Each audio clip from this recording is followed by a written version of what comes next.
Hey, welcome to the Actor's Career Compass, where we give actionable, bite-sized tips to help you navigate your acting career. I'm your host, Martin Benson, and today we'll be talking about what to do if you're not getting payments that you are owed. So here's a specific question I was asked recently by a listener of this podcast.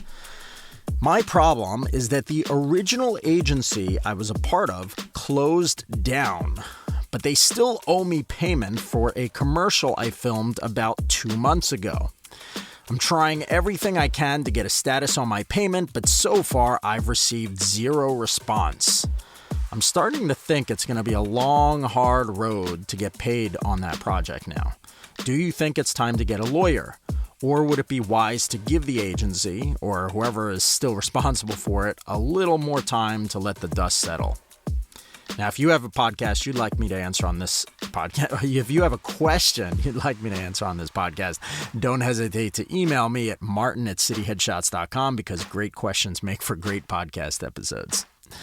All right, so here's what I recommend when you're struggling to get paid by someone in this industry who owes you money for your acting services. Number one, documentation, okay? Be sure that you have all of your contracts and communication with the person or company documented and in one place so you can reference them easily. Second thing, formal follow-up, okay? So if you haven't already, you'll want to send a formal follow-up regarding your payment. Now, this can be an email. Basically, you just want to explain the exact amount due, the work that you did, and you want to reference the agreement or contract that stated the specifics on the payment that you're owed. Tell them that based on the contract, you were already due your payment, and from this point, you expect to receive payment within 4 weeks of this notice. Generally, you want to give them a little bit more time, and 4 weeks does tend to be a reasonable amount of time.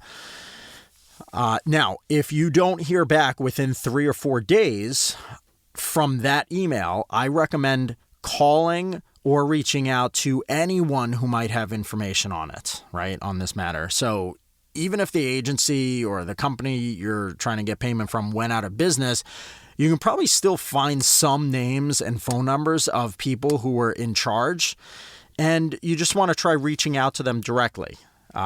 Again, by email and even by phone. It's good to do both just in case your email disappears or goes to spam or whatever, right? And so in this follow-up, you're going to tell them that you already emailed the other agency email or whatever you sent your first formal follow-up to, and that you have not heard anything back at all. So you're emailing or calling them directly at their own address instead.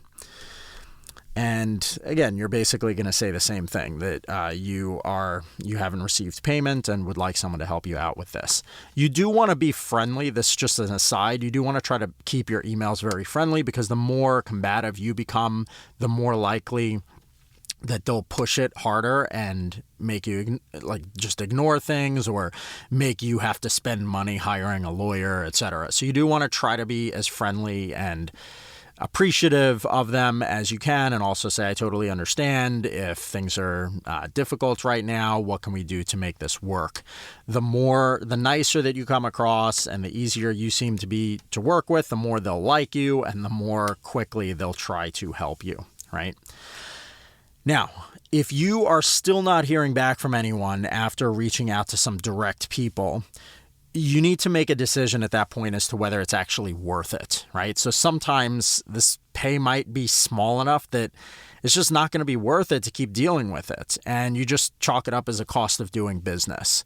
These things do happen occasionally. And as a freelancer who acts similar to someone like me who runs a photography business and coaching business, occasionally you're going to have people who don't pay or who try to stiff you or something happens. And obviously it's wrong, but you can't just stay hung up on it forever, especially if it's for a small amount.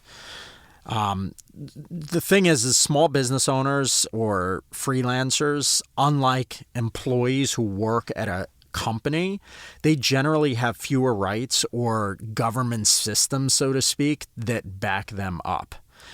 Now, that being said, if the production was a union project, like a SAG-affiliated project, then you can try reaching out to the union directly because they can help you get paid potentially.